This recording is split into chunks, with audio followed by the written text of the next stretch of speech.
Welcome, everyone, to the Dental Hygiene Basics podcast. My name is Dana. I'm your host, and I am beyond excited to have a special guest with us here today, Mrs. Whitney Howerton, here from Paradise Dental Technologies. Whitney, thank you for taking time out of your busy schedule. You just got back from an international trip, which we're going to talk about. I'm so excited.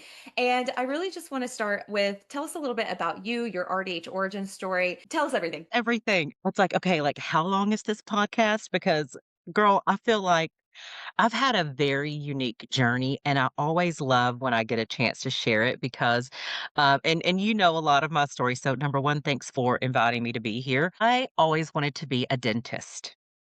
So I had like the best dentist and the best dental hygienist when I was a child.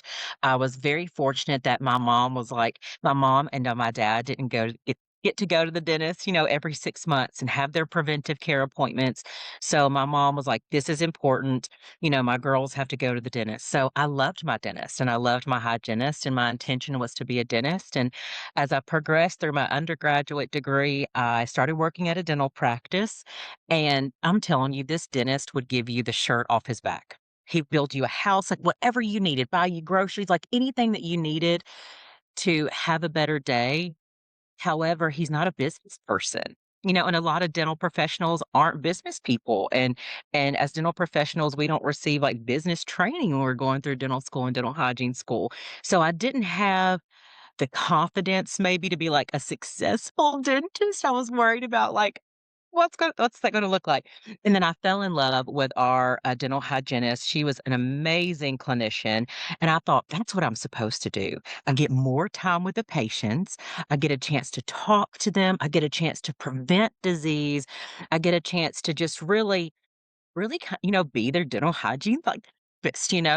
So, and therapist as in, like, I'm caring for your teeth, but I'm also probably also really your therapist, like, I know about your family, and I know about all these things. So, I made the switch very quickly, like, my senior year of my undergrad, and I decided to go to dental hygiene school. Thankfully, I got accepted the first time I applied, so I went to the University of Tennessee here in Memphis, Tennessee, where I am based. My plan was to be a dental hygienist and practice clinically for as long as I could and maybe become an educator as my retirement job.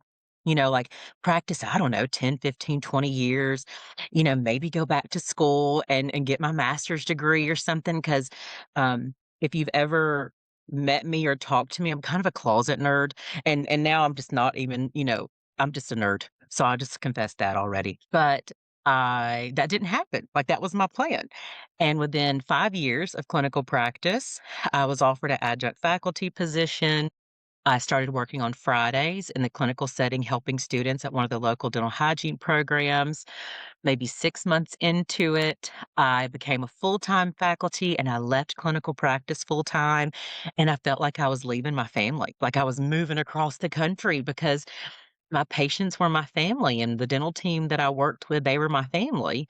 So that was a big transition. So I still worked clinically when I could, still went in, scheduled patients, saw friends and family, and I did that full time for 5 years. Um, and I loved it. I loved it was like creating little mini me's. Like I was giving as much as I could as a faculty member, not only like what the textbooks said to teach and the objectives and like checking all the boxes on the syllabus, but my clinical experience and my story, you know? And that and I would think if you got a chance to talk to any of my former students, they would say, "Yeah, Miss Howerton, like, just I committed myself to them and their future." And I'm very proud of that. And, I always love a good side hustle, Dana. So I mean, we can talk side hustles all day, girlfriend, but I love a good side hustle. Think a secondary source of income is never a bad idea. So while I was teaching, I became a clinical rep for a large dental manufacturing company that made prophy paste and prophy angles and fluoride varnish. They acquired an instrument company at that time, So I was like setting up a booth and going to Nashville and going to Northern Mississippi and doing like ride along co-travels with dealer reps and like getting to meet so many like my network kept getting bigger and bigger. And I was meeting clinicians across the nation being this clinical rep for a company, but still teaching full time. And when they acquired that instrument company, that company had someone leading a clinical education department, but, she decided not to stay on as part of the larger company. So they said, "Hey, Whitney, you're teaching, you're familiar with curriculum, like, clearly, you're fine presenting and talking, and you're educating students. Would you want to build out a clinical education program for our company?" And I said, "Okay, yeah, let's do it." So, I mean, was that part of my plan? No. Just like becoming an educator so quickly into my clinical journey was not part of my plan, but, I guess if I backtrack a bit, I also never thought I would be an educator. My mom was an educator, and I just thought, I don't wanna grade homework at night." This is a lot of work, And did I have the patience to teach students? I didn't know. And then as a student myself, I found myself, like, helping my colleagues, like, "Okay, let's study, but this is what if you do it this way?" And, like, not, like, making cheat sheets, but, like, finding the way for us to remember it, or, like, we'd sit at a local donut shop that was 24 hours, and we would study, like, all night. We'd pull an all-nighter at the donut shop to the point that we actually helped one of the women that worked at the donut shop, like, encouraged her to get her GED. She went back and studied for it. She got her GED. So, like, there's just, like, all these little things from being a student to now that when you have a conversation like this, you remember the impact that it had on you and the impact that you had on somebody else. So, I learned in dental hygiene school that maybe I was gonna be an educator. Maybe my retirement plan was a good idea because I really liked, educating and helping my colleagues. So I jumped feet first into this. Sure, I'll develop a clinical education program for you. And I loved it. And I loved the people that I worked with, the company that I worked, for. And I got a chance to meet so many clinicians around the nation and travel to conferences and teach continuing education courses and hands-on instrumentation courses. And I just really fell in love with instruments and instrumentation and what's available for students and clinicians alike. There's so many different manufacturers, and there's so many different instruments, and, like, we get to learn such a small, small amount when we're a student that we have to think broadly, like, not only broadly what instruments are out there, but what can I do with my career if you want to transition out of clinical practice. So this is I now work for Paradise Dental Technologies. When I left that manufacturing company, I transitioned to a company that was focused on comprehensive healthcare for patients. So I led their dental education division, and we had dental, medical, radiology, audiology, and behavioral health all in one clinic. We were rapidly growing across the nation, and that corporate entity decided to pull the plug on the health division. So we were devastated, and that's how I landed at PDT to launch their first clinical education program. Told you, Dana, like, how long is this podcast, girl? Hello. This is all happened, I've been a clinician for 16 years. I guess I never told you that. So this has all happened within 16 years. So I landed at PDT just under 2 years ago to build out their clinical education department, and in October of 2025, Linda Miller, the CEO and founder of PDT, came to me and said, "Whitney, I would like you to be our vice president of sales and marketing." So, did I think I'm like, it gives me chill bumps because it's such an honor, to be seen for things that you didn't know that you had. Right? Like, I'm a clinician at heart, through and through. I still go to clinical practice when I can. I didn't even tell y'all, I've been adjunct faculty, here in Memphis at one of the universities for, I think this is 11 years. So I get a chance to go in and work with the students. Oftentimes they'll call me and they'll say, "Hey, Miss Howerton," which it's funny they still call me Miss Howerton because, I haven't been their faculty. I'm their colleague, but "Hey, Miss Howerton, can you come in and do an advanced instrumentation course with the senior students?" And I get giddy because I love it. I still have such a passion for educating students, but also educating my colleagues alike because there's just so much for us out there that we don't know exists sometimes. So, um, it was an honor to take on this role, to be mentored by Linda, to still continue to do education, and travel, like you mentioned at the very beginning. So it's just such a blessing, and I like to tell students and I like to tell clinicians, you can do anything you want to do as a dental professional. You just have to figure out what your niche is or what you wanna try.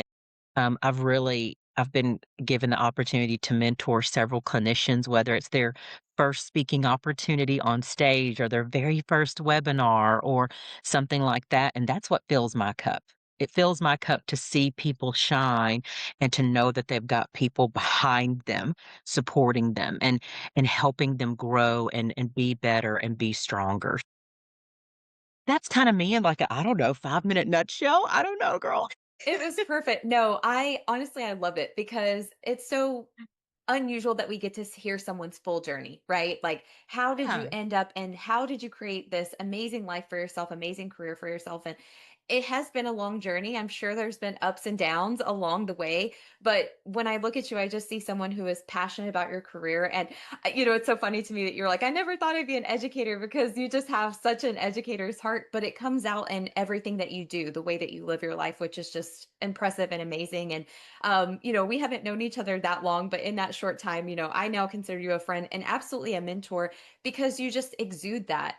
You're someone that I think people feel comfortable asking those questions. And that's why I'm so excited to have you here on the podcast sharing your whole story. I think what sticks out at me the most is when you were going through this process, you said, like, I could have never envisioned where it could have been, but what did you keep doing? You kept saying yes to opportunities that you were interested in, right? And suddenly in 16 years, like, to some people that may be like that's a long time, but when you think about it, probably is gone in the blink of an eye, right? Like, from when you Yes. graduated to now, right? It's like, whoa, Yes. I'm VP of sales and marketing in 16 years since I graduated. So University of Tennessee, that's where you graduated from, right? I did, yes, Okay, yeah. and I'm assuming they're a bachelor's program. They are a bachelor's program, they have a fantastic program, they're led by a wonderful group of leadership, and I also went back there to get my master's degree. They were at the time when I finished my master's degree in dental hygiene in 2016, so almost 10 years ago, which that also pre-gray hairs, Dana, pre-gray hairs, okay, girl, when I finished my master's degree, I was doing that as I was a full-time educator and also the same time president of the Tennessee Dental Hygiene Association, because I also believe in giving back, and that starts as part of your, like, student journey into your life. So I volunteer with a lot of different dental hygiene things or, different collegiate things that I was a part of, in my undergraduate degree, and somehow I just find time to do it, girlfriend, because it matters to me to be, a whole person, I guess, like, not feel selfish and to do as much as I can to help people have a better day or better life or, better career or whatever I can do, I I love that. love it. So, it was Yeah. all happening at the same time, but they no longer have their master's program at this time, but I also received my master's degree there, and that's probably what really helped me transition into some of those roles, because maybe those companies weren't, like, looking like a master's degree in dental hygiene wasn't a requirement of the job, but it was like, "Oh," it was more of an intriguing thing, like, "Oh, you've got a master's in dental hygiene? What does that mean? Does that mean you're, like, a master clinician? Like, what can you do with that?" And I'm like, "Oh, no, not at all. Am I a master clinician? Yes, I am. Toot toot," you know? But it means that I've had the additional coursework and curriculum development. It's more about the educational component of teaching adults and teaching, people, it's all the teaching aspect and all of that fun stuff, the pedagogy, all of that. So it did help me.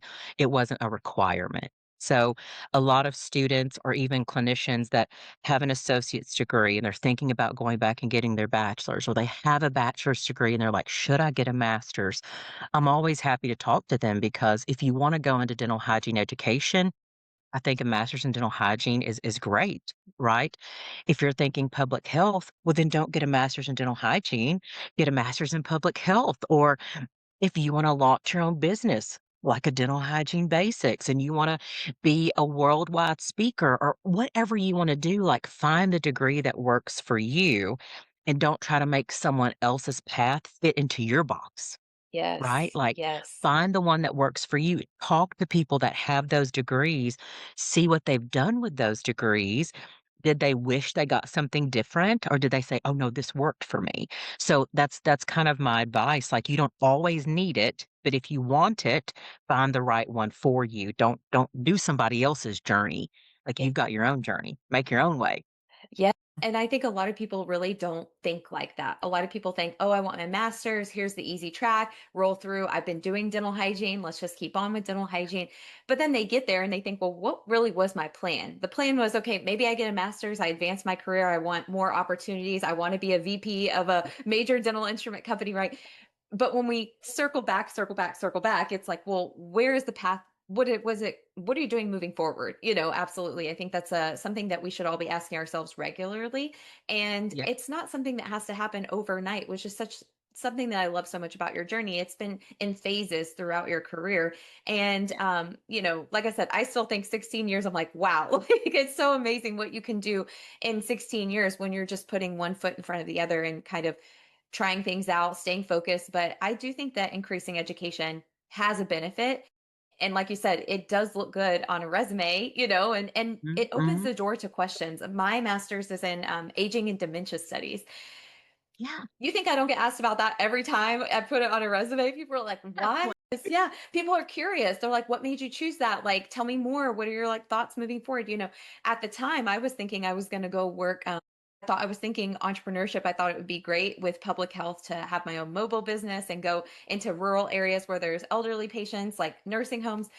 But alas, I still can't do that in Texas, but one day maybe. One So maybe it's a long-term goal that could, pan out in the future. But uh, then when you think back, that entrepreneurial spirit was there. And I'm thinking now, well, darn, a master's in business probably would have been really helpful. But, Yeah. it's all water under the bridge. We just have to keep pushing forward. So, well, okay, I want to talk a little bit thinking through the fact that you've been in educational roles for a long time. You've taught, informal education. You're still going in helping students. What is one thing that you wish students would know? Maybe it can be anything. I know that's a broad question, but yeah, anything at all. I'm going to leave it up to you because I know you've got thoughts. So many thoughts, and I don't know if I can just pick one, sister. So That's I okay. will tell you what I always told my students is you're going to feel more like a dental hygienist about a year into your career. And I don't know if every educator tells their students that. And maybe every educator doesn't feel that way, and that's okay. But I know as a student, when I graduated, I was very fortunate. I went right back to that practice where I had been helping in my undergrad. So I had a job. They were so flexible. I'd already been there for a while, and they just were like, here, take this extra room, book however many patients you think you can handle. Like it was just such a blessing that most people don't get, right? And that was years ago. So you now know, unless you're sharing the hygiene space with multiple clinicians, when that patient comes back in 3 months or 4 months or 6 months and there's calculus left behind, or their oral hygiene is just as potentially poor as it was before, you left that calculus behind. Or maybe you didn't encourage them. Now, granted, there's that factor that the patients are going to do what they want to do because we do what we want to do as patients, right? So, but you are responsible for your patients and you start to develop that and see that, but it takes a little bit of time. You won't graduate with like a, all right, I'm ready. I mean, you're going to have this I'm ready attitude, but as you start to see those patients a second time and a third time, you now kind of own the health, the status of their health and the education that you're providing about the benefits of better oral health care. Don't just throw a bunch of facts at them, Yeah. right? How does it benefit them? Like, it's February, it's National Heart Health Month, right? Like, use things like this, like it's National Heart Health Month, it's National Children's Oral Health Month. Like, use those things to continue to provide the information that your patients need, but know that in about a year after you graduate, then you'll feel confident, you Yeah. know? Yes. Like, that's always the one that I told my students. Also, dream big. If your dream is to be a clinician for 40 years, you can do it. I am very blessed that I have clinical friends that have been dental hygienists for literally 40 and 50 years. Like, one of my good hygiene friends here in Memphis is in her early 70s. She could run circles around all of us and still practices multiple days a week. Wow. You know, if you wanna be a Miss Pat, you can be a Miss Pat, or if you wanna be a Mr. Patrick, you can be a whatever you wanna be, you can do it, okay? And there's absolutely nothing wrong with being a clinician and caring for humans and saving lives, Yes. because you are in a role to save someone's life for the rest of your career. Yeah. If you want to do something different, know that that is also out there. So I feel that's like something else I like to share, you I feel know? like take me to church, Whitney. I'm like, oh Like, my God, take me to church. I mean, that gave me goosebumps because I mean, it's so true. We hear that all the time. Think about the role, think about what you're providing, and it's tough, right? The day in, the day out can be tough. But I just feel like so many people everywhere are talking about, I got to get out of the op, or even you see on social media all the time, people were like, don't do it, but then you have Miss Pat over here for 40, plus years. And I've met people who were doing it that long too. And I'm looking at them thinking, wow, how incredible. And like you said, it's a shift in perspective. Think about yes. the lives that you touch. I think about the few lives that I touched in the short 5 years I worked clinically. And I totally get what you said about how you felt like you left a part of yourself when you stepped out of Mhm. clinical into education. It is so hard. And you think about doing that for 40 years, think about all the things you're Mhm. going to see and experience. And like you said, we do save lives absolutely every single day in ways that sometimes we may not even envision. It could just be the shoulder to cry on, it could be the Mhm. preventing disease, preventing heart attacks, whether you realize you do it or Mhm. not, right? There's so many aspects Mhm. to that.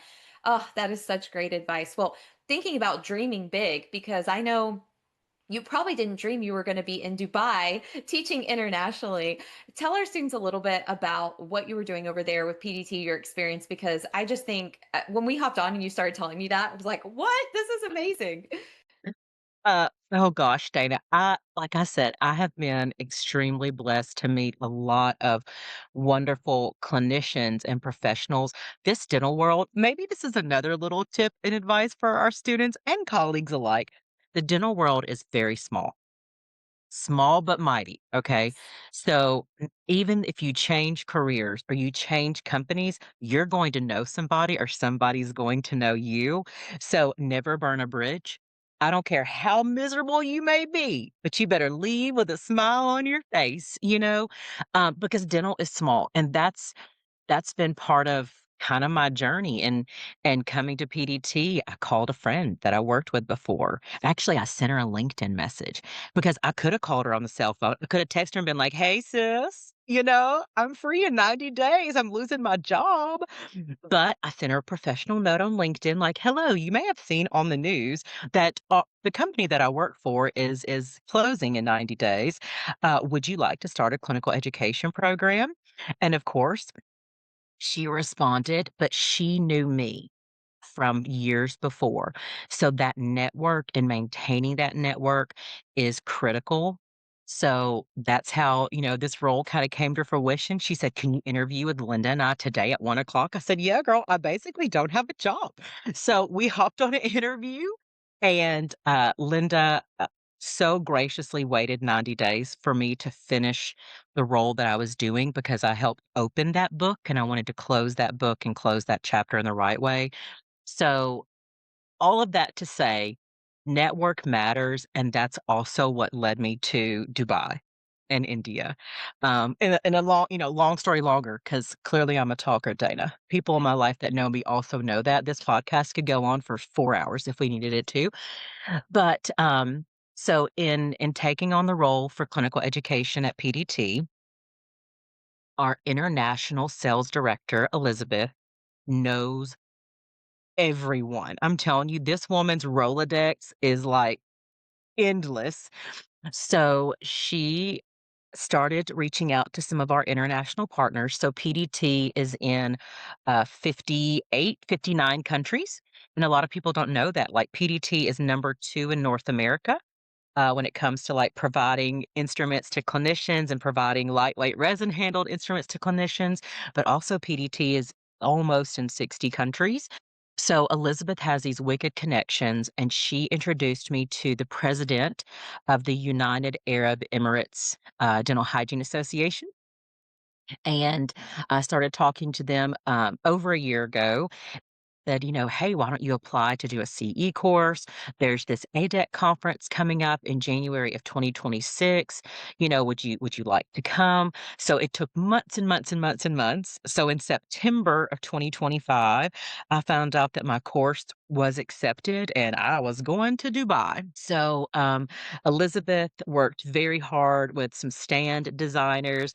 Linda's like, "I'm gonna go to Dubai." And I was like, "All right, let's do it." So Linda and Elizabeth and I hopped on flights. We went to Dubai. We went to that ADEC conference there.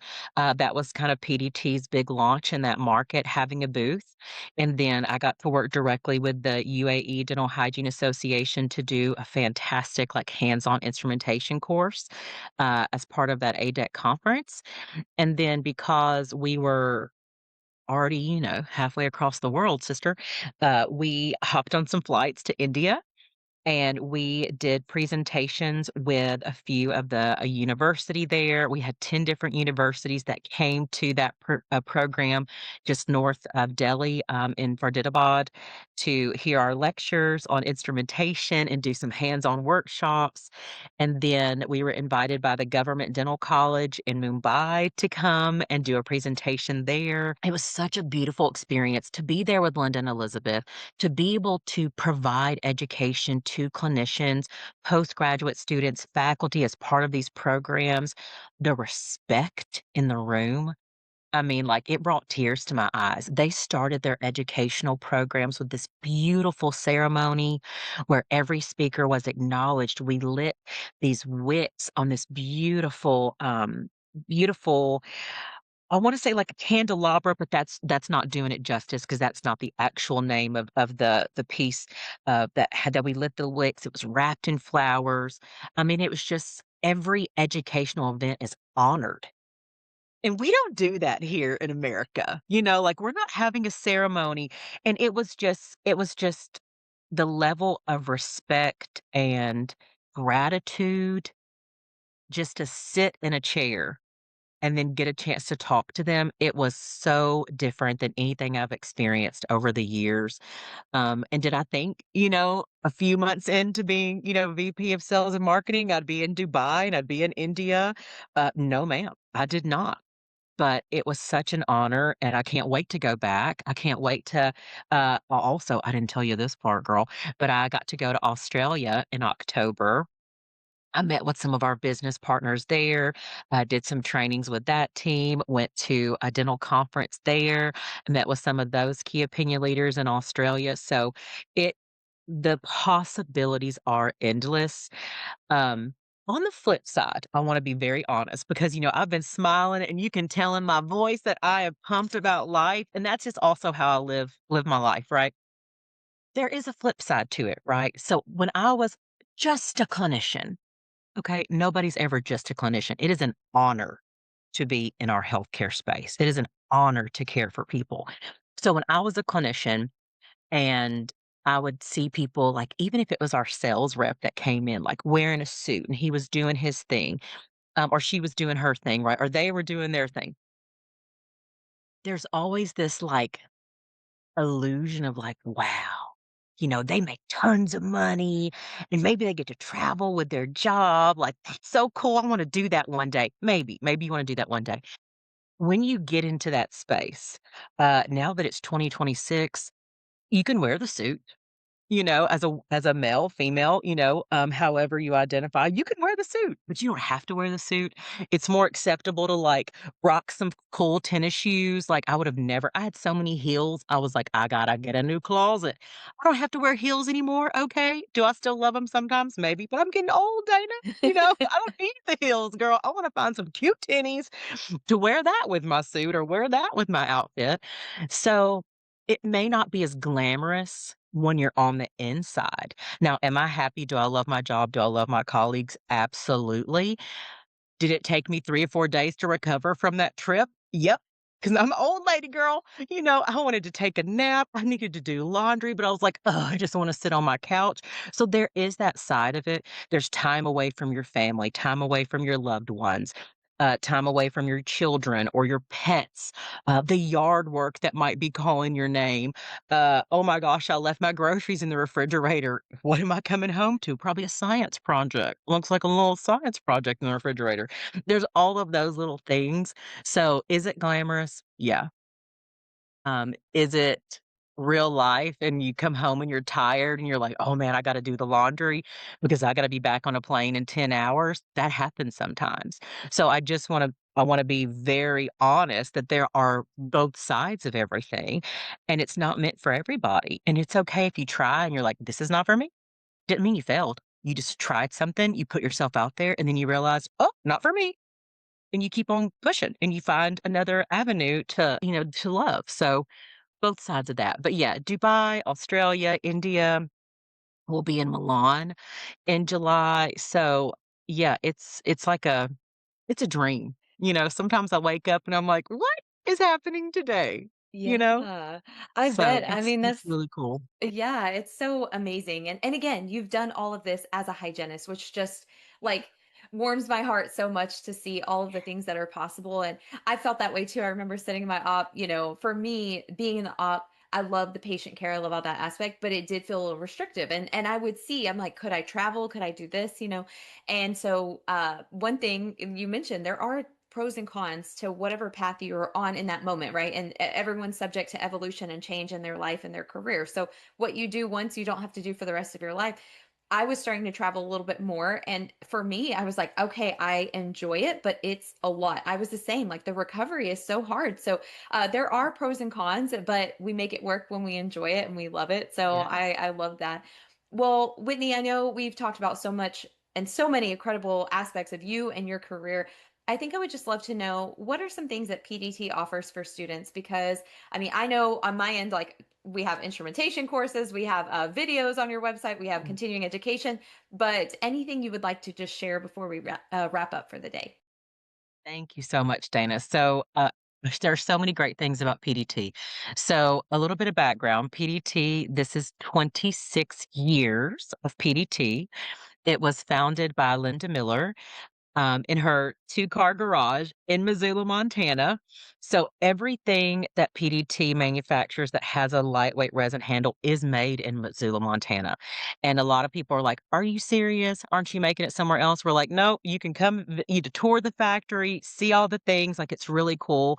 We have a exceptional team of craftspeople that are literally hand making instruments. And I think that's one thing that we miss out on educators. We're not teaching the process of how an instrument's made because we were never taught how an instrument was made. Like all these raw materials don't go into a vending machine and you hit A1 and out pops a Montana Jack, right? Like raw materials are coming in and people are hand built, bending, and it's a really cool process. Some of it's proprietary secrets, that's why there are different manufacturers on the market. But PDT offers a wide range of instruments. There are some very unique instruments specific to PDT. They are the founder and creator of the Montana Jack. So that beautiful posterior curve contraband sickle. There are others on the market. A lot of people love that Montana Jack. We also have a Queen of Hearts, which is super curvy, has a red handle for every instrument sold. We make a donation to the American Heart Association. So it's February, it's Heart Month. Like our social media is going to be blowing up with stuff about that. Also, specifically for students, students while enrolled in a dental hygiene program receive 50% off instruments, as well as any of our sharpening kits. They get half off. Same thing for faculty. So, if faculty are also temping or practicing clinically, faculty also get 50% off. We also, with the integration of Dr. Emily Bogey into our team, she's now leading our clinical education department with my transition in my role. She's been creating PDT University. So we're creating slides and competencies and all these things for faculty to have access to. We also do a lot of student sponsorships. We'll do virtual presentations. You have a chance to win instruments. We sponsor a lot of student-based events or different events across the nation. So if you're ever like looking for a sponsor, call me. Call PDT. We can't sponsor everyone, unfortunately. The pocketbook is not endless, but we're happy to always send instruments. So we do as much as we can for students. We'll do sharpening demonstrations. Anything like that, but definitely a discount. We also have a board special. Secretly, it's probably one of the best ones on the market, Dana. It's buy 1 instrument, get 3 instruments free. It is a one-time purchase.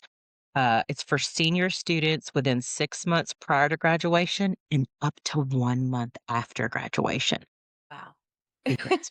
So once you're in the field and you have a job and you're like, "Ooh, I need some new instruments," or if you're deciding to temp and you wanna purchase your own instruments to have a stash of some really good quality instruments, you can use your single board special purchase to do buy 1, get 3 free up to 24 instruments. So you would buy 6 at full price, but you would get 18 instruments for free. Wow. Yeah. I was like, "Are we sure about this?"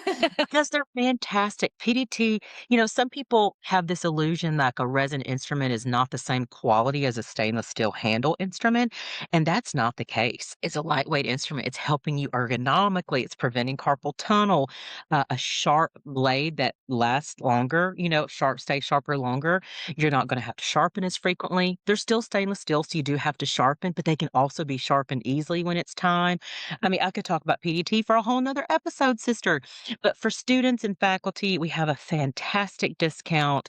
We're happy to do a presentation virtually or even in the school, teach sharpening classes, sponsor student events, send some instruments to give away. We love giving away door prizes and just sharing with people about PDT and how a good quality instrument can really impact your career as a clinician and your future career as a clinician, but also your patients and the comfort level of your patients. Yeah, Absolutely. I mean, my mind is blown. I'm like, I'm gonna go re-enroll back in dental hygiene school so I can I buy love some it. buy some I instruments. love it. I love it. We appreciate you, your story, PDT, what they do for students, what they do for educators, and the dental hygiene profession as a whole. So, thank you so much for your time today, Whitney. Would you just share where students can find you, learn more about you if they are interested, which I know they will be? I love a good message. So I'm not super active on Instagram. Shame on me. I probably need to hire someone young who loves Instagram. So I do have an Instagram. It's Whitney H underscore PDT on my Insta. You can also shoot me an email at Whitney period Howerton at pdtdental.com. That's the quickest way, but if you just want to explore PDT, check out the student stuff, it's pdtdental.com. Thank you, Whitney. We appreciate you so much. Thank you, Dana.